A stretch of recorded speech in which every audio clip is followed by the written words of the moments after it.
My name is Deng, and this is my story.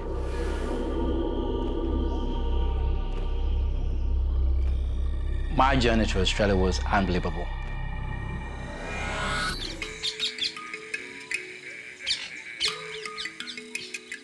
When I grew up in Sudan, I think my life was pretty much normal, like other normal kids. My family was big. My father had a farm there, which when I went back last year, the farm is still standing there. There was a banana there. There's also this other plantation in the area. So it was quite an amazing place to live when I was young. It was 1985 when the government of Sudan started attacking villages.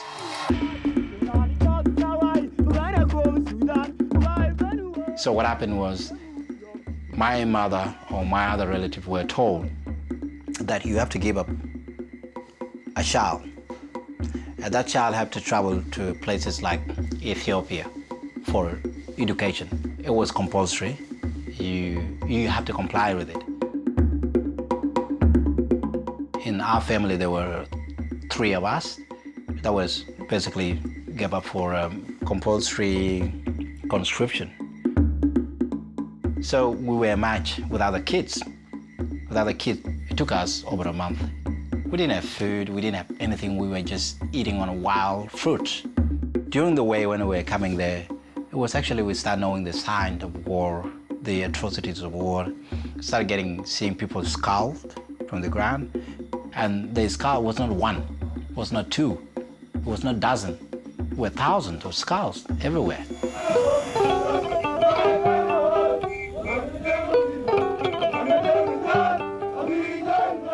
We went through various military training, proper military training, how to use the gun, hitting the targets. We were armed at the time. That was in 93.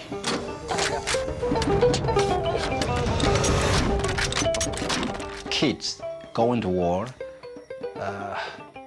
you know that they're not going to come back because they're going to put in everything they have. So we were slaughtered.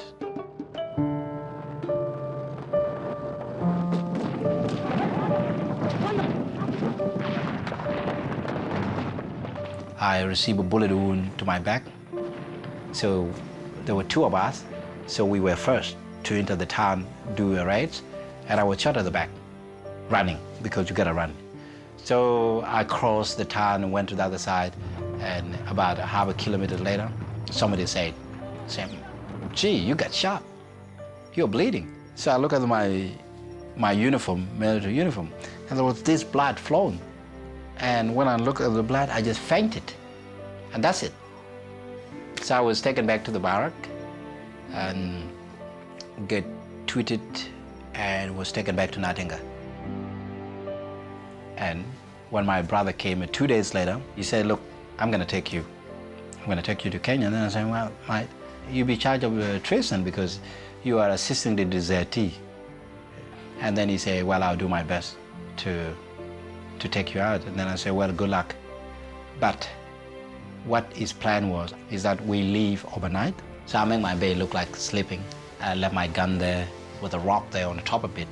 So overnight we get in the trucks. I was basically in a sack, you know, those corn sack, hiding myself in there, and eventually crossed the border to Kenya. I then went to United Nations compound, and they issued me with the United Nations ID, and that ration card. It was my ticket to Kakuma.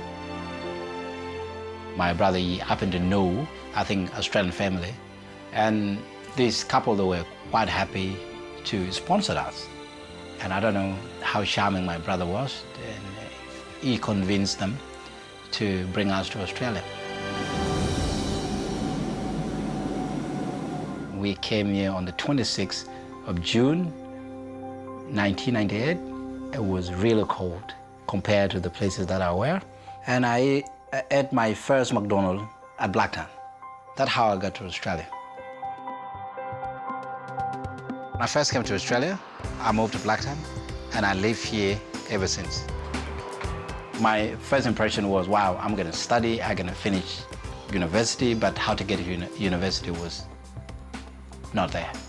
I was not prepared from childhood to the age of 13, nearly 13, and try to, start formal education. There used to be BP petrol station in this area. This is where I start learning English, pretty much. And you interact with customers on daily basis. You get bikies coming to park the bike and they're making this noise and you say hello to them, they say hello to you or they say bad word to you. And this is where I learn either the good English and the bad words, bad English. So this is pretty much where my English started. I was then introduced to TAFE. And the TAFE is a great way to learn. I enrolled in diploma in accounting. I finished my accounting because that's numbers. Numbers are much easier to understand.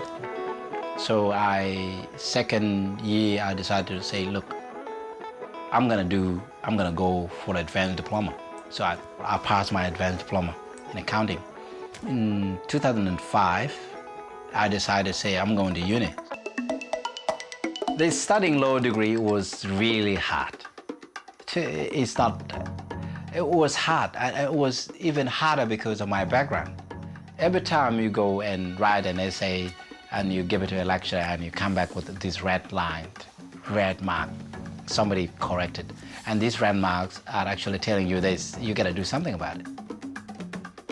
When I realized that the next day I'm gonna get my law degree, I actually did lock myself up in the bed and cried, and just to make sure I just done all the crying that I could, because if I go to the graduation ceremony, I will not look for more tears because it's already been shed and everything is done. I will look stronger, and that's what I did. I think to be the first person to graduate with a law degree in my family is, you can't call it a privilege. You don't even call it, you don't give it a name.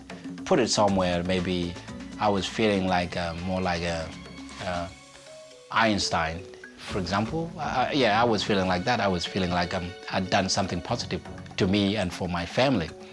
I even said if I die tonight, my law degree will be sitting on a wall and my nephew and my relatives will say, oh, Deng was the first person to graduate with a law degree in his family. And I think that's a good honor to have that in your name.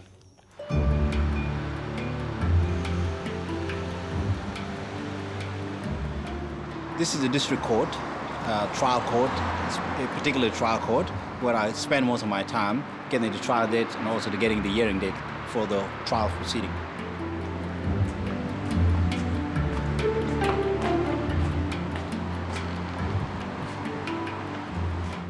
I do it for the defense, ADUT. I help in setting up a Blacktown court program. Your Honor, I'm actually puzzled with my friends in relation to the assault that has been allegedly committed. Is to make sure that Sudanese get legal advice before they go to court. One is that she reports twice a week, and secondly, the defendant is now living in Campbelltown, and that's quite remote for them to meet up. And there is no reason why my client would be going to Campbelltown. Thirdly, there will be surety available, and the surety of $500 is to be in the name of Miss Yu, the neighbor who known her for over 10 years when she was a little girl. I am that agent that explain the process from the arrest to how we get to court and where do they finish.